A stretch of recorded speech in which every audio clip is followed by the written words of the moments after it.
Raise your fist together. I am somebody. I may be poor, but I am somebody. Red and yellow, brown, black, and white. We're all precious in God's sight. Everybody is somebody. Stop the violence. Save the children. Stop bullying. Save the children. Hold your head high. Stick your chest out. You can make it. Keep hope alive. Keep hope alive. Keep hope alive. I want to start off. I got a few thank yous to make. First, I want to thank Greg Moore for his masterful job of setting the stage in terms of what's going on and what we're facing. I want to set the stage in terms of talking about who we are and what this place is and what it represents. So it's not so much the building, although the bricks are important, to have a place. I've always had a place to go when things got really crazy in the political world. It's like, oh, Operation Push. And Mrs. J doesn't know this, but you helped me raise my son. He was 15 and was making sketchy decisions, and we lived a few blocks away, and I was able to say, his father and I set a schedule up for him. And so on Saturday mornings, he was going to be here. So he's 15, and he was exposed to Maxine Waters and Jerry Rawlings, the former president of Ghana, and that was just the first 2 weeks. But also, this is, for me, and I'm sure for a lot of you, my larger family. So, you know, on one of my most difficult days, it was Mrs. J that reminded me that my parents had spent years on the front line, and that doesn't come without costs. So, I'll never be sorry to be their child. There's many blessings that come with that, but this is my home too. This is one of my other mothers. And yeah. I went to school with my sister Santita, and I know all of your brothers too.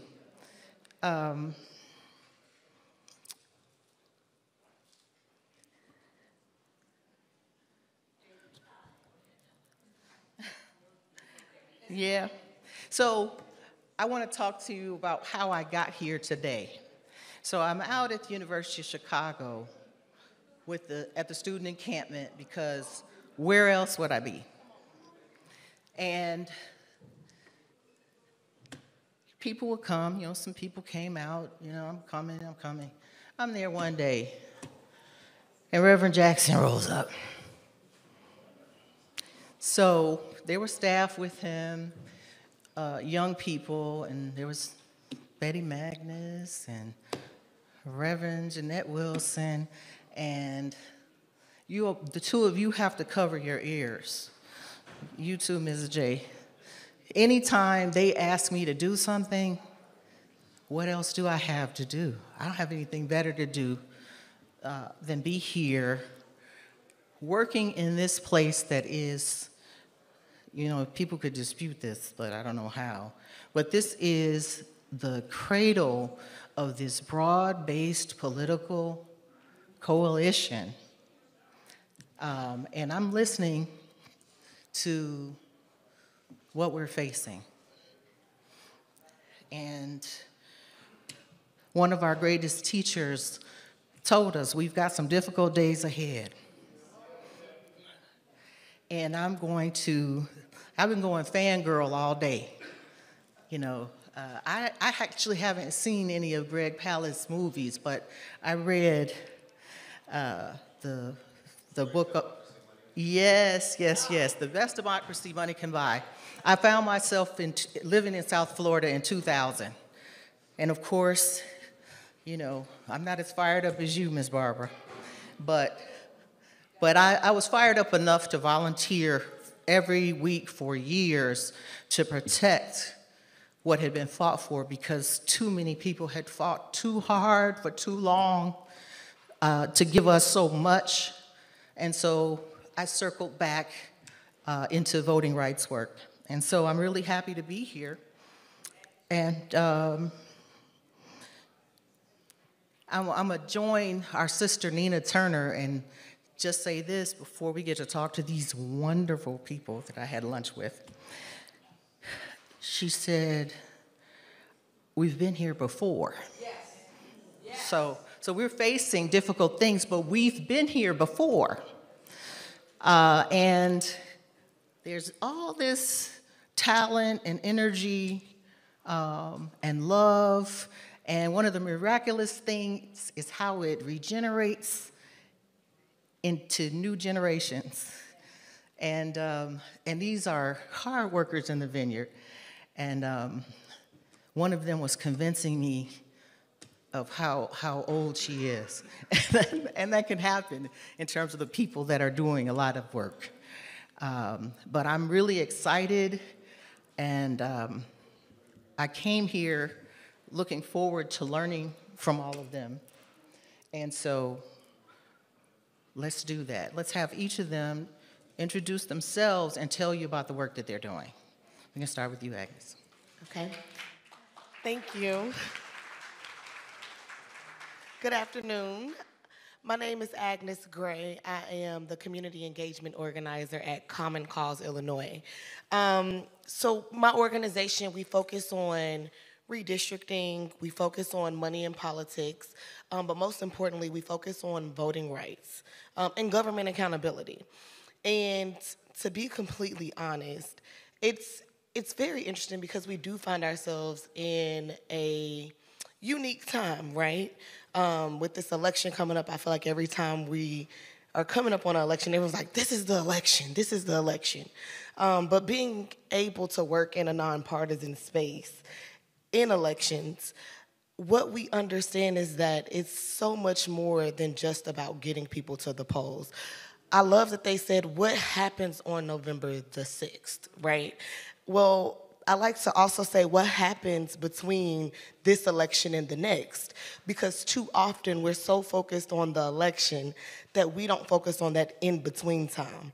But that time is just as important, because that's when it's time to allow our elected officials to know whether you just got in yesterday, whether you were coming up for re-election in the next 2 years, we're gonna hold you accountable. So what my organization does, we go into the communities, we find out what it is that really impacts that community, because every community is different, right? And so in understanding that, we wanna identify the gaps, and once we know what those gaps are, we look at what we do and how we can help fill in those gaps to give agency back to the people. Because at the end of the day, it's about the people. And a lot of times people feel as though it's not about them. They feel like their elected officials are untouchable. They feel like their elected officials are inaccessible. But what we want them to know is when you come back to it, your elected officials, they work for you. And so we want to give you the tools to do that. So that's what we focus on at our organization, and I'm going to go ahead and pass it to the next panelist. Thank you so much. My name is Jane Ruby, and I am president of the League of Women Voters of Chicago. Thank you. Our organization, if you're not familiar with the League, came out of the women's suffrage movement. We've been around for over 100 years, working sort of in two arms of political action. We have voter service, so voter registration, voter education programs, both at the national, state, and local levels throughout the country. And we also have a very strong advocacy arm where we are involved in legislation, we are involved in we are involved in accountability of elected officials. And so I'm very proud to sort of have that legacy behind me in the work that I do, especially as a young person, fortunate enough to be in this space, fortunate enough to work in Chicago. I understand sort of the ancestral spirit that comes in everything that I do, and I very much cherish that. I also, you know, Agnes is one of my best friends, just as people, as, you know, moms and new moms. I have a 16-month-old son at home, so, you know, we're having a lot of mom conversations, but also the power in sort of like the coalition and the League and the League of Women Voters in Chicago. We would not be able to do the work that we do without the strong coalition that we have really built. And, you know, they feel like everyone has done a shout out to Miss Betty Magnus, but she really is the coalition of Chicago, bringing us all together to do the mission work that we value so much. She is an inspiration to me, and I'm so fortunate that my young son has her as an auntie as well, as part of his legacy as even the younger future voter that we have. With regards to this election, we are also a nonpartisan organization. We're doing a lot of education outreach, and especially youth outreach. There is so much untapped potential with young people. Here in Illinois, we have the pre-registration of 16-year-olds. There's so much evidence that reaching young people even before they're eligible to vote increases youth voter turnout when they turn 18, and activating young people. Something that the incredible Miss Barbara Irwine said earlier, you know, before, on her amazing list of action items, I love that before voter registration, she listed educating voters. And that is so key. We need to teach people why it is important for them to vote even before they're able to vote. And I know we have a lot to get to, so I'll pass the mic, but thank you so much. Good afternoon, everybody. My name is Jesse Lewis Jackson III.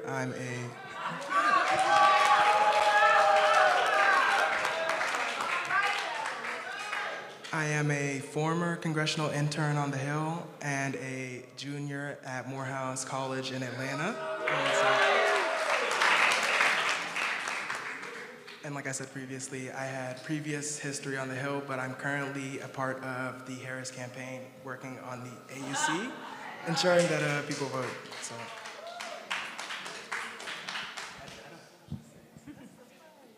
Right on. Peace and power, everyone. First and foremost, I want to give gratitude to Reverend Jackson and the Jackson family, Sister Betty, Reverend Wilson, for continuing to invite me to be on this platform and give testimony to who I am. Before I say my name, I am the granddaughter of Guadalupe and Anita Lozano, the niece of Rudy Lozano, and the daughter of Reverend Slim Coleman and Pastora Emma Lozano, who's sitting right here.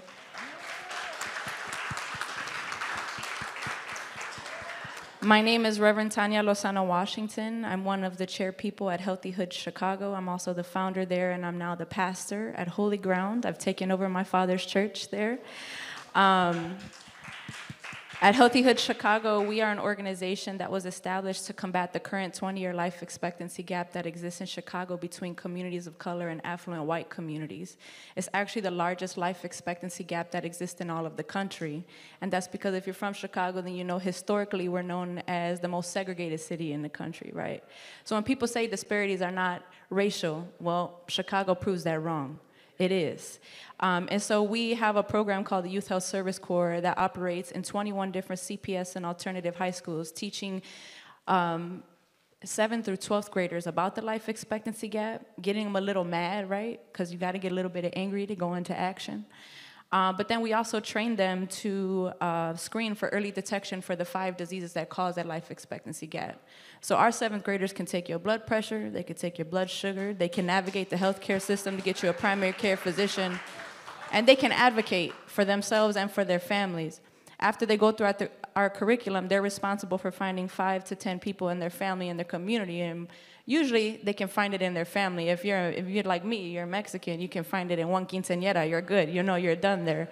But what we've done in the last couple of years is now we have a program that has been piloted in their civics classes.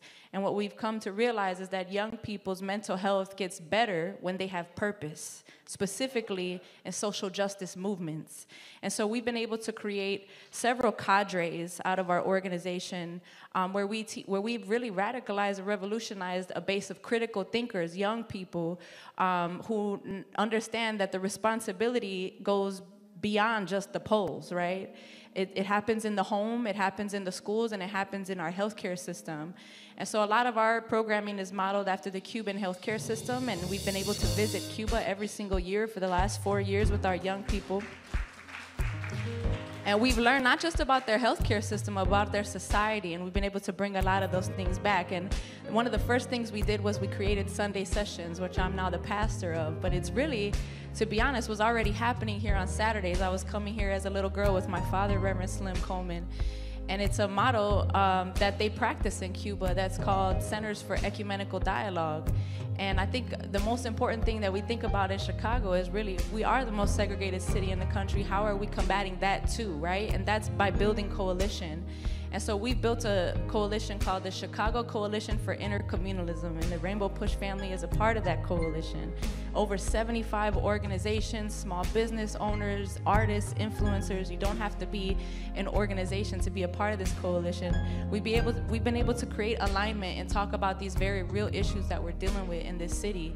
And so that's just a little bit of our work, right? We also, there's 2 events happening on both at the CTU building and all the way in Hermosa right now that our cadres are volunteering at, called Crime Drought Activations, where we combat crime with political education. Because the truth is, crime pays in this country. It pays attorneys and public defenders and judges and parole officers, right? And so if we want to really take our power back as people, right, we would boycott crime and we would get to their pockets, right? And so that's what we're teaching all around the city right now. So again, it's always an honor to be here with the Rainbow Push family. I've been a member of the Push family since I was born, so it's always nice to be able to speak on the stage. Thank you, Tanya. So you all see why I was excited. It's important to not just talk about what the issue is, but to talk about how can we address it, right? And what tools are there so that we can make sure we don't fall victim to this mis and disinformation, because there's a lot of money in it, so we have to combat it. We're excited to get more people involved in Rainbow Push, supporting the programs of Push for Excellence and the Citizenship Education Fund. If you're interested in impacting public policies, if you believe in the scholarships that we give to thousands of students each and every year, you can become a policymaker by becoming a member of Rainbow Push right now. For an annual membership of $35, or if you're a student or senior, $15, you can help us make a difference in the lives of millions. How do you become a member?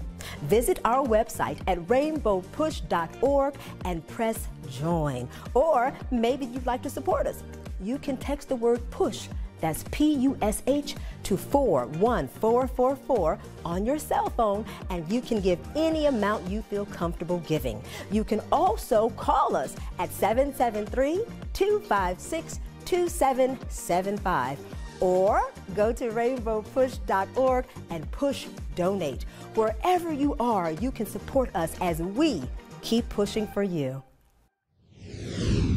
This discussion prompted me to remember that my father used to say, we don't just need a vote and a job, we need political education and economic participation. So I'm just gonna leave that hanging there and ask you all to pick up your conversation about what's beyond the vote. And Attorney Arnwine was talking about what happens when you just register someone to vote, and when they're really engaged, you engage them and help them to be part of the political process more broadly. So, anybody? beyond the vote. We have to organize, and we have to be consistent, because we know the opposition is consistent, right? And we have this idea at Healthy Hood Chicago that we need to build and mobilize on an ideological foundation. That means it requires a tremendous amount of political education that is palatable for young people to really understand. And I think Sister Barbara said that it's personal, right? Like, what are the personal things that are connecting them to wanting to take action?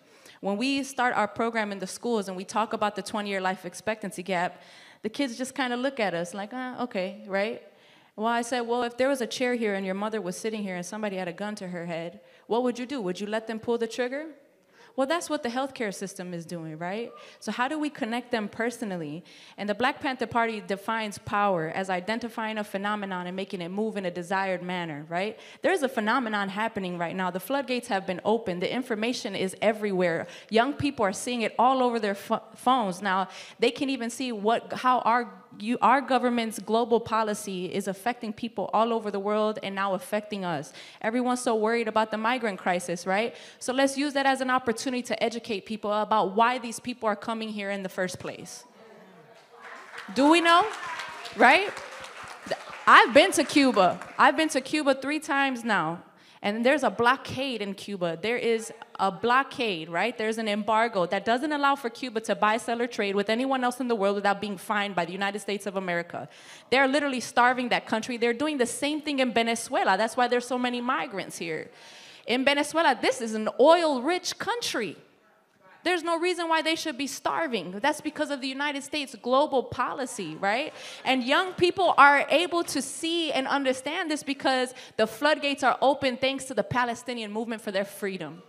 And that's a voting block that we need to consider, right? When we're talking about how we want to move votes and how we're identifying a phenomenon, well, this is a real voting block that's saying these are our concerns. Our tax dollars are being used for things we do not agree with. We can vote people into office, but then we ain't got no say on what they do after they get in there, right? But that's because we have to continue to organize consistently before and after the polls. Power, people are power. People are more powerful than money. That's what it is. If we can, before the internet, it was just word of mouth. So they can try to stop us from talking on the internet, but that's not going to stop us from talking to each other when we see each other, right? It's real young people up here doing the work that are disseminating information, and we should be supporting the young people doing that work. We should be handing off that torch nicely, right? Instead of gripping it and doing the work together and closing that generational gap. We have a lot to learn from each other, and it's things like this is why I love the Push family so much, because it keeps bringing us back together, and it reminds us that we're not starting from scratch. There is a foundation that has been laid down before us that we can work from, that we can build from, right? But the young people, they are studying, right? We have studies at Healthy Hood Chicago, political education studies. We've been studying Sister Assata Shakur. We learned about Shirley Chisholm. We learned about Jesse's run for the presidential seat. These are things that we're learning about, and we're not starting from scratch, right?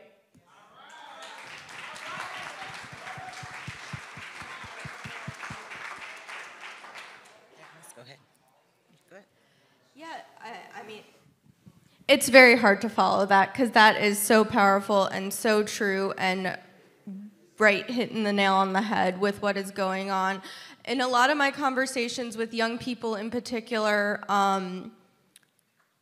they're stressed out. They're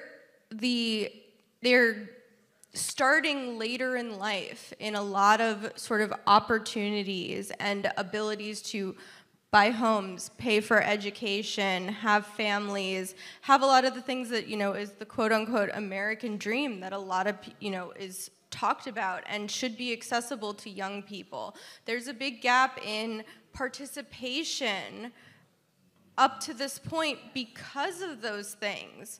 A lot of young people I talk to, they don't understand how property taxes work because they're not owning homes, and in many cases, their parents don't own their homes because those opportunities have not been afforded to them in ways that previous generations have, had access to. That to understand that, you're not just voting for your own interests, you're voting for your fellow interests. Like here in Chicago, on the November ballot, along with, everything else we're voting for, local school board. That is on the ballot for the first time here in Chicago. Not enough people are talking about the local school board elections. What the school board will be deciding on affects everybody here, whether you have children in the school system or not. Like, these are the sorts of conversations that, really at the hyper-local level, we are having, and we are seeing young people start to understand, start to feel activated by. And that's like a really, really beautiful thing. I think the diversity that we're starting to see, at every sort of tier of government has also been really great for activation. Was there anything? We talked a lot earlier, so I didn't know if there was anything that I'd kind of like missed from. That's good. Okay. Thank you. So, did you have something you wanted to add, Agnes? Well, I will say this.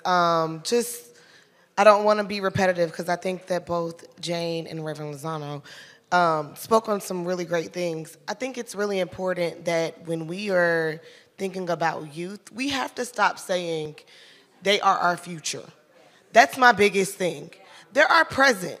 The reality is, whether it's through the program that Reverend Lozano talked about, or whether it's what they're seeing on social media, because now they're getting news at a very frequent rate, right? It's like at their fingertips. So it's important to understand that they are aware. And if we're not the ones giving them the information, they're going to get it from somewhere. That's the reality of it. And so it's really important to make sure that we continue to build on the foundation that exists and that they're getting the right information from the right people. Because at the end of the day, what is important is that they feel as though they have a platform and that they feel supported, right? It's not that they can't think for themselves, but a lot of times we're going to these young people and we're saying, this is what you need. We're not asking them, what's impacting you? What's going on in your community? What makes it difficult for you to be able to do your work? What are some challenges you're experiencing in your classroom, right?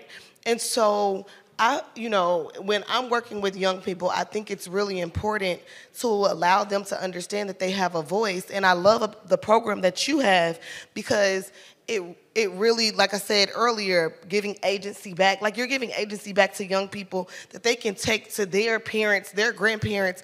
At the end of the day, the Bible says from the mouth of babes, right? So when we are literally reaching them when they're younger, think about all the people that they're going to come across. And I don't care if you're in high school or elementary school or middle school. I'm thinking about if you are civically engaged, if I educate you at a younger age, then the people that you meet from elementary, middle, high school, up until the time you go off to college and you're eligible to vote, I don't have to question whether or not you're going to vote or you're going to be engaged. I don't have to question whether or not you are going to pass what you know along, because if it's in your heart, it's going to go with you everywhere that you go. And so I think that that's really important, just to understand that we need to stop thinking about it in future terms and thinking about it in present tense and making sure that they have the support that they need to be successful, because they're there.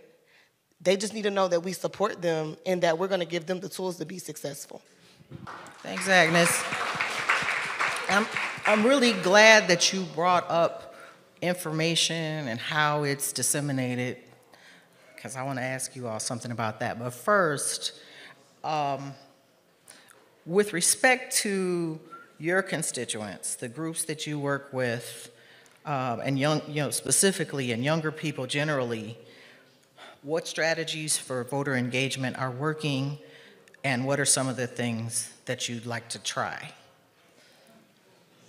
So I figure let's start with the Morehouse man. Yeah, well, this one specifically, talks to me because I came from the House. And when working as an intern on Capitol Hill with Rayburn, answering a lot of constituent calls, you can tell that the age is a lot older than what you would expect, and which means that the younger generation really doesn't know how to contact their representatives, meaning that they really don't understand the policies and the way that our government foundationally works. And so, especially with Morehouse and being in an all-men school, you really have to restore the hope and faith that the men have in voting. And like everybody's been saying in this panel, you really have to find the why as to why they want to act and why they want to move forward. And essentially, one of the main motivators usually is college tuition, which is really big for a lot of students, because while they want to push for the education that they want and they want to move towards new sites, they struggle financially to get that traction. And even when looking at both parties, Democrat and Republican, whenever younger generations try to look for subjects that are akin to them, they struggle to, because one, our current policies, not current policies, but our current politics are so outdated that they barely get shown on the new media sites that our generations are looking on. And we're unable to see the faces, such as our representatives, every single day. And so, some of the new methods that we need is we need to put newer leaders into these offices that understand how to use these multimedia modals, such as Instagram, Twitter, and Facebook, so that they can reach out to these younger generations, so that these younger generations understand that there are people there for them that care. Because right now, we're in a state where we only see older faces, and with increasing tuitions, and as an econ major, lots of students talk about how prices increase and how everything's getting more expensive. But in reality, we need to unify and use our power together, because speaking economically wise, a lot of younger students don't understand the power of boycotting and how much retracting their spending power can do to affect larger companies. When looking at my grandfather, he had an operation known as Operation Wall Street, where he led a bunch of boycotts, which essentially put some of the first black men on Wall Street. And a lot of the younger generation needs to understand the power of retracting their purchases, along with, trying to push for newer leaders in office. Anyone else? Mister?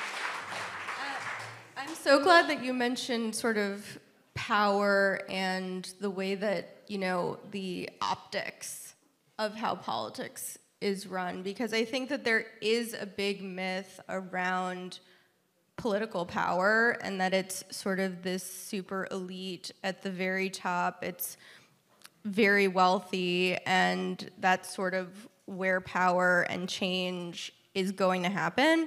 But it's really the power of the masses and the people paying attention and the people flooding the streets, caring about issues, wanting to see change.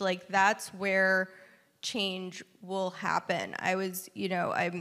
My organization is very involved in the ERA movement, and passing that, through its current legal roadblocks. And it's a lot of the change with regards to passing the ERA right now and getting it published isn't going to come from, elected officials, sitting in their ivory tower.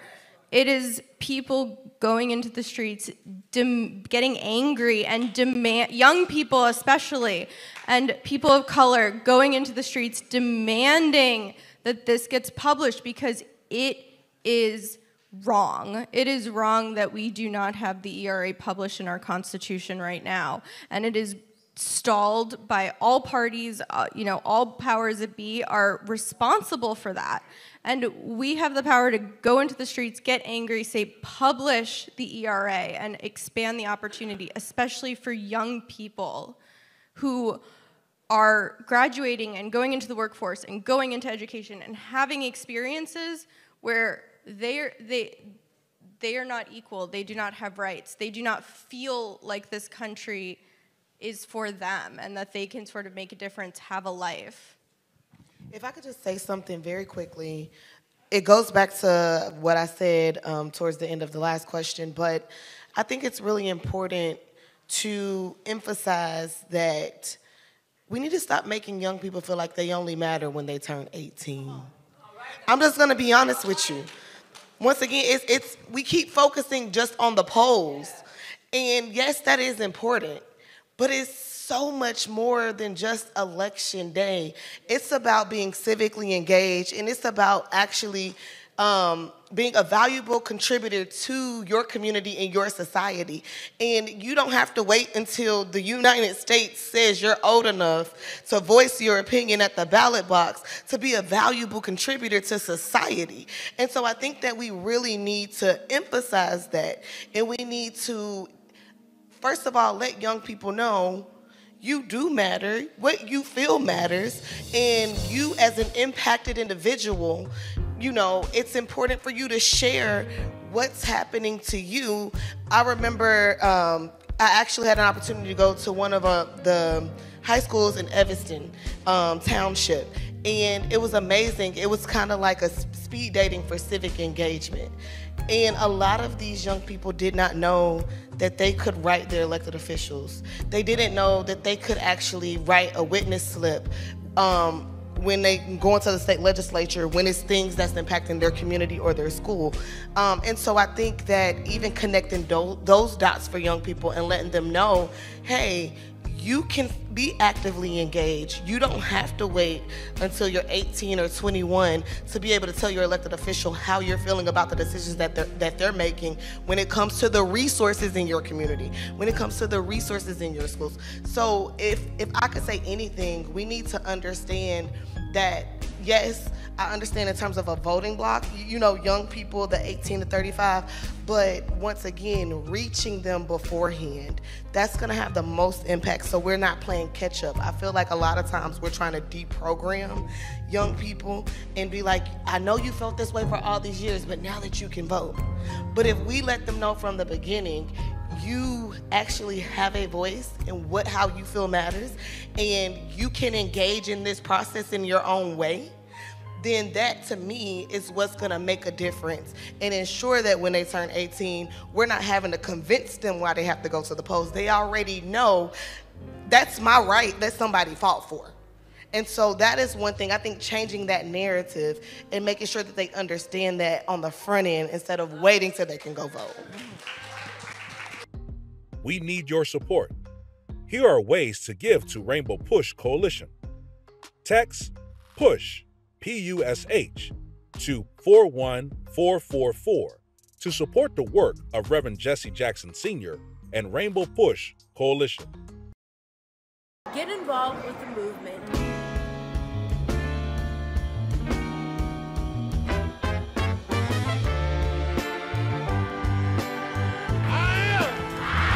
Somebody. I may be poor, but I am somebody. Join the movement. If you're not a member, become a member. I am somebody. Fighting the most important battles for freedom and justice for all. You made us change. Oh, trying to bring closer. Join Rainbow Push. But you're not pushing me away. Join the movement. Join Rainbow Push.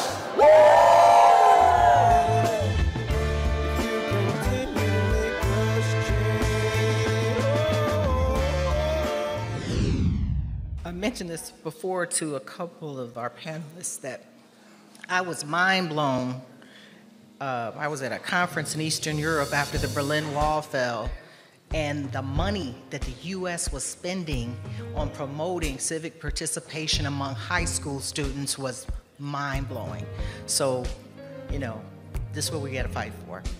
So people understand that, you know, when you start early, have things like election day, holidays with the high schoolers running the polls, you know, you're really setting yourself up for better participation. And I want to say we have fallen away from public civic education. And I'm going to testify about something I know about. The way you get a Diane Nash is Hyde Park High School. She was corny as all get out about being an American and about democracy. And you can be a little cynical too, but you know, we gotta fight for high school students to have access to how their government's supposed to work. So, thank you for that.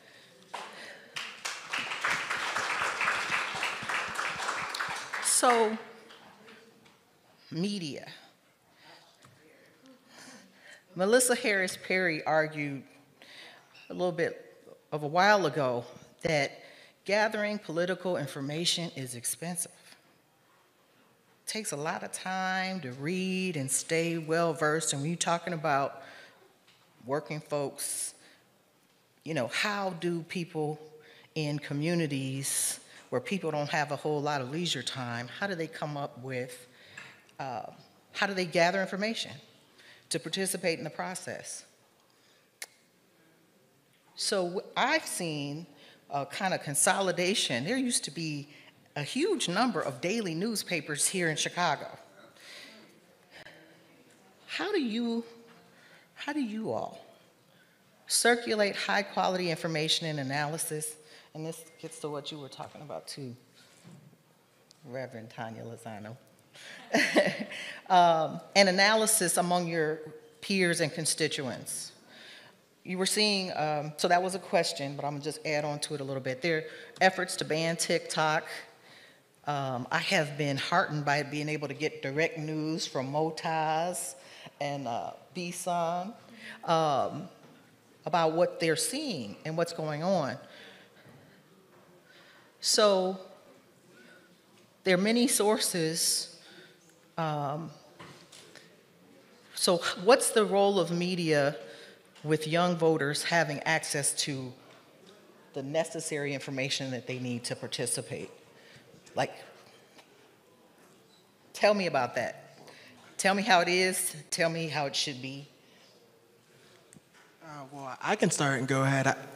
I believe that media is viewed almost as like a double-edged sword in a way. When you look at it, media can be used as a way to inform us, but the amount of misinformation nowadays that is spread online makes it almost impossible to find the correct information.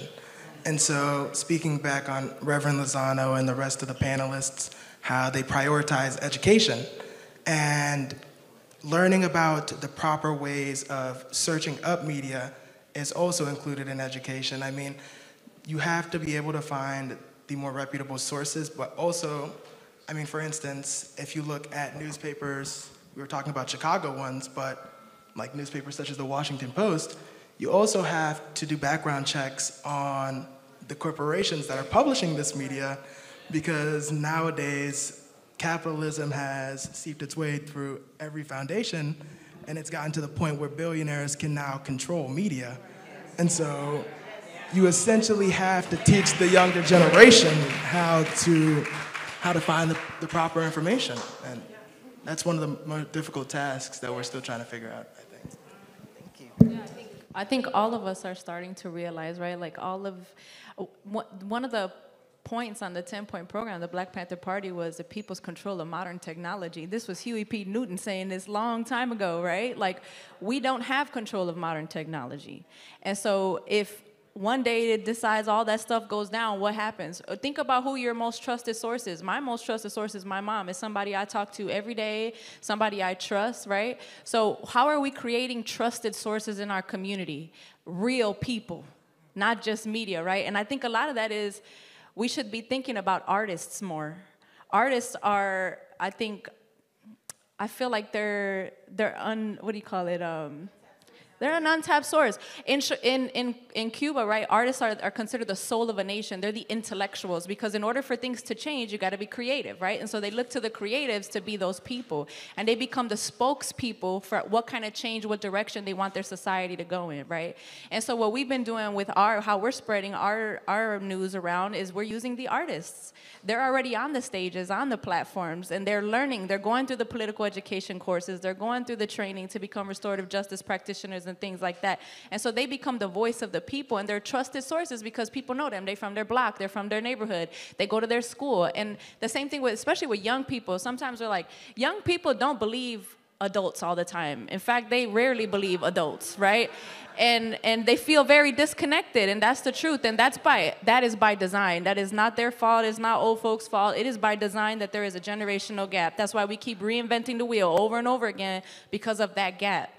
But they do trust their peers, and they're influenced heavily by their peers. So why are we not putting the energy and the education into training these young people to be the change agents in their own communities, because that's who their friends listen to. I'm about to be 35. I listen to my friends. You know what I mean? Like, oh, okay, let me hear that. What's your opinion on that? Where do you get that from? But the truth is, on social media, you don't know what's real. You don't know what's true anymore, you know? And so it's really hard to navigate for me as an adult, and I can imagine as a young person what is trying to figure out what's true and what's not, right? And then you go on the news, and they're lying on the news too. So it's like, where do you go to get information? Well, we should be talking to each other in real life, right? We should be having these kinds of conversations so we can spread information through each other where we actually trust what kind of information is being given out. A short thing to say. So Agnes and I have done a lot of like events, and our organizations are in a powerful election protection coalition going into this election and beyond. But one of our, I guess, like favorite unfortunate fun facts that we've been pulling out for people, and people have been kind of amazed, especially here in Illinois. Illinois is one of the top states for misinformation. So you look at the charts, and all of those swing states that everyone is focusing on and paying attention to, Illinois is right up there.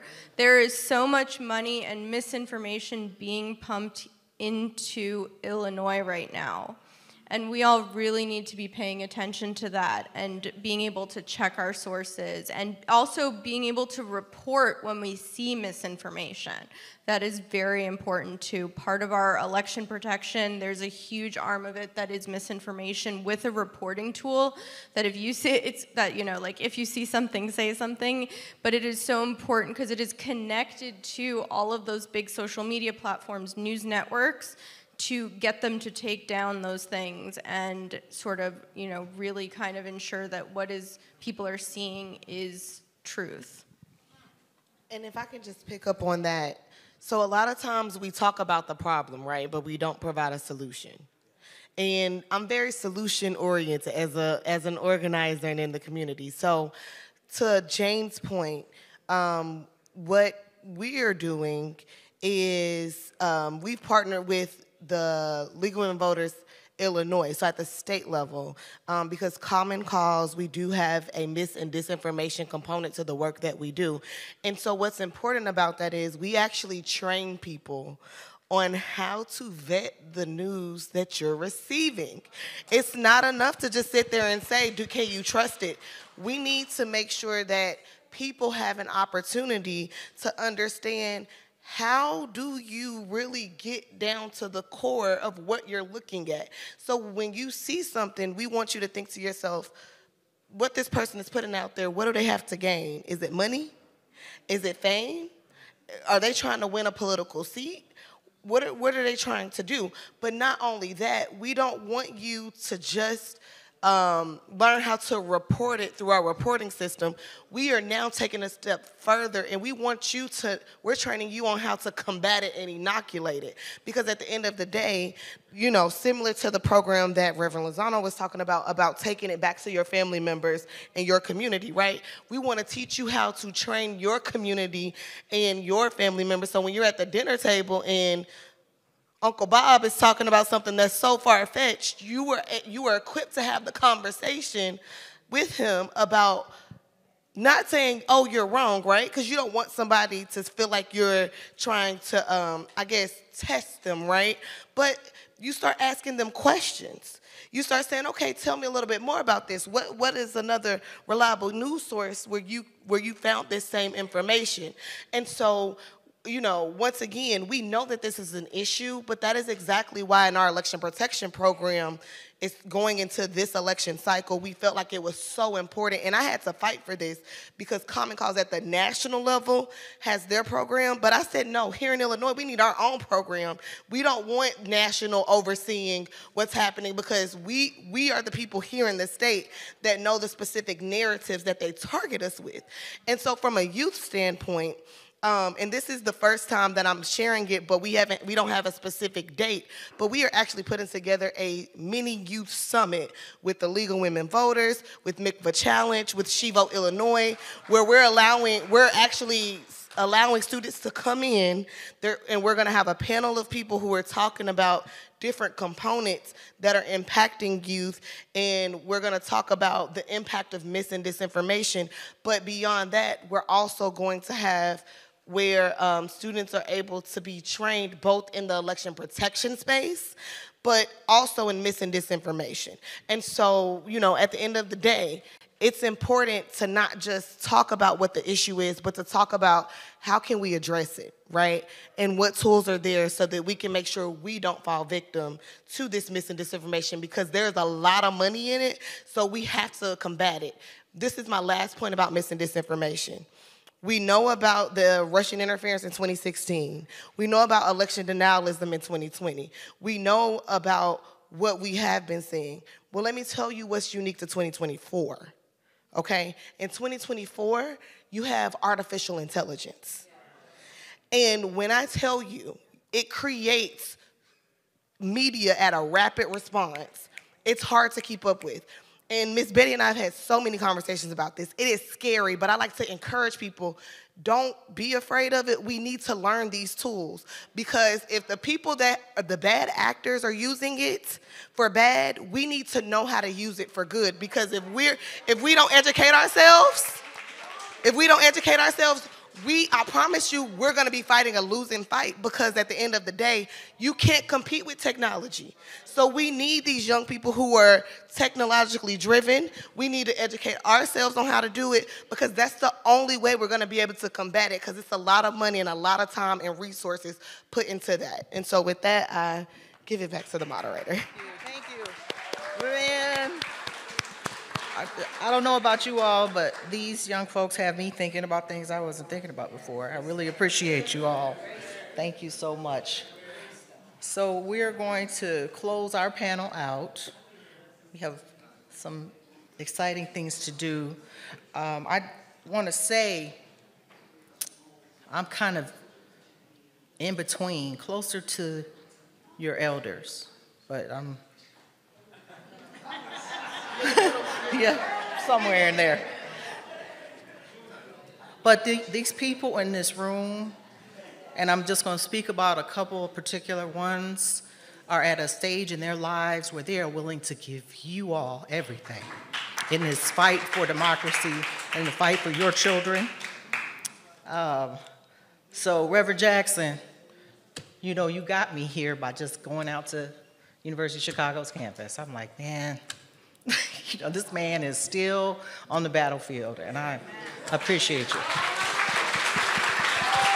Yeah.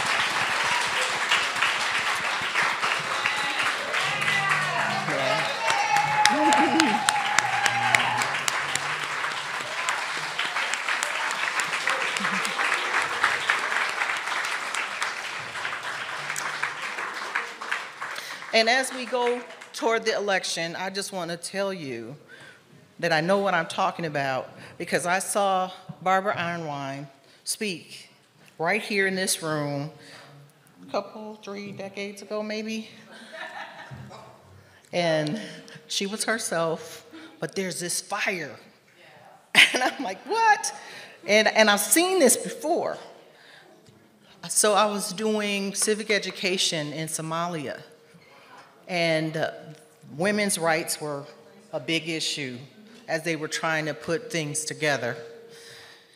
And the women of a certain age, they were fierce. Their lives were being threatened. They would get on TV because they had decided that their granddaughters in particular, all their grandchildren, but their granddaughters were going to have a different life than was being offered to them at that time. So you all have the energy to be out in the streets. I recall this unfunded project called Count Every Vote 2004. This I know Greg T. Moore and Latasha Brown, who couldn't be here today. But I had 6 precincts to monitor, and all I had was a phone number that this lady made sure we had, an election protection hotline. So, you know, this is the place where we coordinate our efforts. There's some film from 20 years ago of us talking about, there's a meeting in the basement of Ebenezer Church in Atlanta. that there's not funding for the kind of building we need to do in between, but everybody there was there because where else would we be? Where else would we be? So I'm just encouraging you, while we're here, to connect with who you need to connect with, and difficult days ahead, but we've been here before, and we're gonna be fine.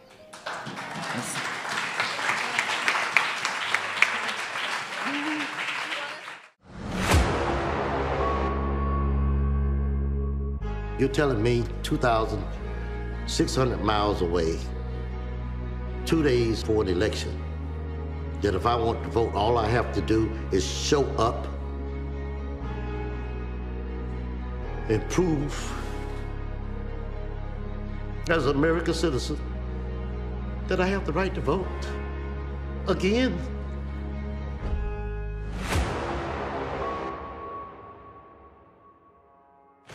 Is this an attempt to remove a lot of Democrats, black people from voting to win the election? I am far from that, sir, and you have crossed the line.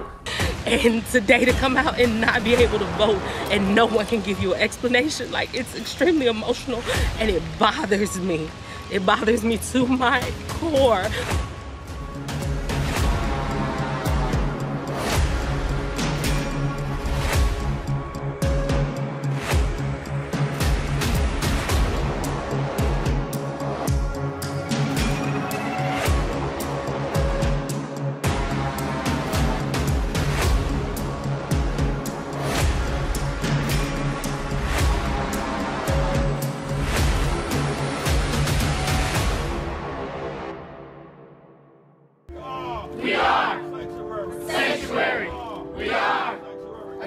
When I think of Rainbow Push, I think of two words: social justice. Education advocacy.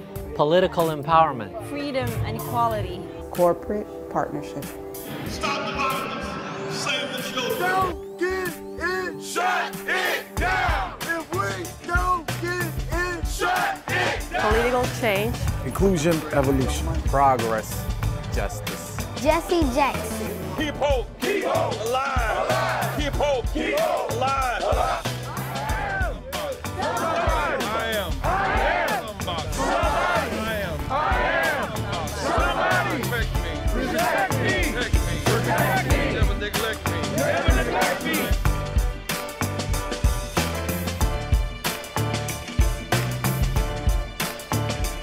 We want to be bridges to end these cultural gaps.